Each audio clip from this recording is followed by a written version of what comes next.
One common thread among the many incidents Lelek has been involved in is that the victims are all too scared to share any real information about him. Clearly, he must have threatened them in some way. His modus operandi is to silently infiltrate the scene and leave a threatening letter behind. But neither the letters nor the crime scenes ever yield any clues to his identity. So all these files have to offer are short statements by the people affected. They don't give us a lot to go on. If nothing else, it shows we're dealing with a trained professional who's versed in counter-surveillance.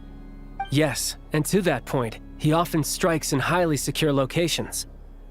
The victims are high-ranking and influential people who take their personal security very seriously. Somehow, Lelek slips right into their rooms without making a sound. There's never any eyewitnesses, nor the slightest trace of a break-in. If he can get in and out undetected, it means he can strike without warning. Not that that's ever happened so far, but the thought is enough to scare these people sleepless. It's hard to believe that a human being could pull this off flawlessly every time, so they switched the focus of the investigation to Faye. Unfortunately, no one's found anything yet. Careful, don't underestimate me. Although truth be told, I'd probably find it hard not to blow my cover. Direct confrontation is more my style. We haven't ruled out the possibility of Lelek being human. It's just, there can only be a handful of people in all of Teyvat who'd fit the profile. Faye, on the other hand, plenty would have the ability, but few would have the motive. No, not as strong as me. You'll never find the culprit with criteria like that. Let's go with a little weaker than me. There's no denying that Master is strong, but meticulous. We can only hope. He's just trying to find a reference point. Stop getting fixated on who's stronger than who. But that's the most important thing. In my opinion, anyway.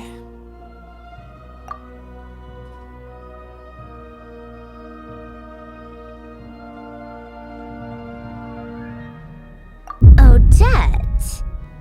Yeah, that seems about right. Her skills are solid, and she's always calm under pressure. Except she's Fatui, so the likelihood of her working against us is pretty low. But yeah, much more accurate than your previous example, at least. No, wait a moment. Maybe we should interrogate that assumption. What do you mean? Which assumption? Her Fatui identity doesn't necessarily exonerate her. And when you think about it, the Rokot would be precisely what she needs to conceal her identity. Plus, she wouldn't need to be such a pro at covering her tracks. She'd already know where the Fatui will be and when, so she could choose the perfect time to act. Oh, yikes. I was just thinking out loud. Why is this starting to sound like such a convincing theory? Still, what reason could Odette possibly have for trying to call off Project Stuja? Arlecchino would be the best person to ask. She knows Odette best. Unfortunately, she isn't back yet. Rosaline used to open up to her in private about her struggles with Odette. As I'm sure you can imagine, Arlecchino is quite a lot better with children than Rosaline was. She gave her some tips on how to handle the situation, and Rosaline managed to reach a settlement with Odette before leaving. So I suppose there were at least no lifelong regrets left behind. Beyond that, I don't know the details about that side of things. But I do know that Odette definitely has a motive to hold a grudge against Project Stuja. The reason being, her father passed away during the early stages of the project. That was back before it had been named Project Stuja, when things were still being worked out. But in essence, it's remained the same ever since. Huh, the more you know. Rosaline was always so self-centered. I never understood why she started paying so much attention to Odette. Is that such a surprise? If you cast your mind back, you may remember that Rosaline and I weren't exactly close. We had tea together a few times, but that was about it. Odette's past is no secret. Her father was a fatus and her mother was a very famous ballerina. On the surface, it looks like she followed right in her parents' footsteps. But the truth is quite a different story. After her father passed away on a mission, her mother was overcome with grief. She broke her leg during a performance and could never dance again. Odette was only interested in ballet at the time, but this tragedy left the family with both breadwinners gone. They could barely make ends meet. Per Capitano's policy, family members of Fatui who died in the line of duty had to be appropriately accommodated and provided with adequate assistance. So, regardless of how Rosaline may have felt about it, it fell to her to resolve the issue of Odette's family's livelihood. In the end, the solution they agreed upon was to have Odette join the Fatui. Right, because the alternative would have been a one-off compensation payment, I guess. In that sense, joining up was definitely the better option. Still, she must have had mixed feelings about it, right? If she doesn't even like the Fatui. It's just a theory, a possibility.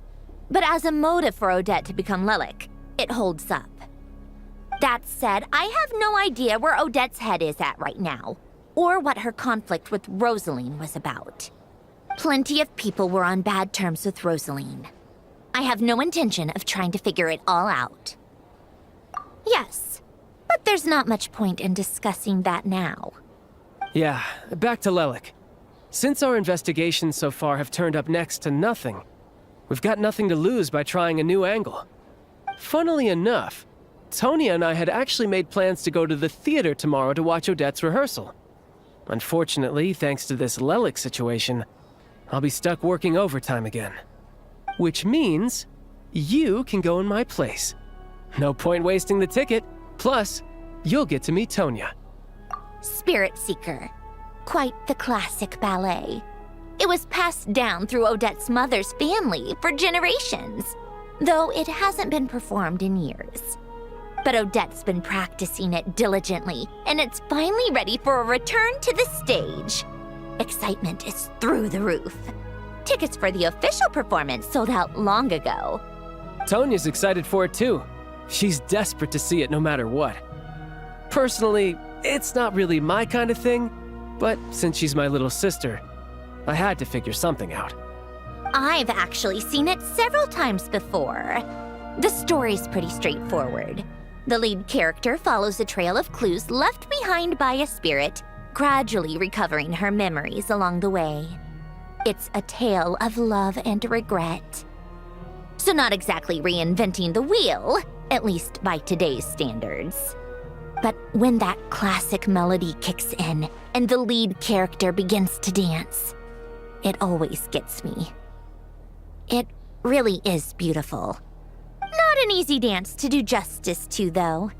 I know it's always been Odette's dream to perform this piece, but I'm not sure she's really ready. In that case, I think that even if she is Lelek, we should wait until her performance is over before we respond. I'll let you take it from here, comrade.